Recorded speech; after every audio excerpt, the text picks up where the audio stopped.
Purpose. What do you want to build? Web apps? Python or JavaScript? Mobile apps? Swift for iOS, Kotlin for Android. Games? C# with Unity or C++ with Unreal Engine.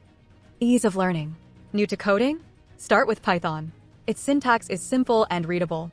JavaScript is beginner-friendly for web development. Job market. Check demand. JavaScript, Python, and Java are everywhere. Specialized fields like data science rely heavily on R and Python. Community and resources.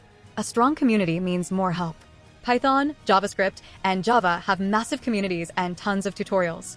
Niche languages might have fewer resources, making problem-solving harder. Performance needs. Need speed? Go for C++ or Rust. Building a website?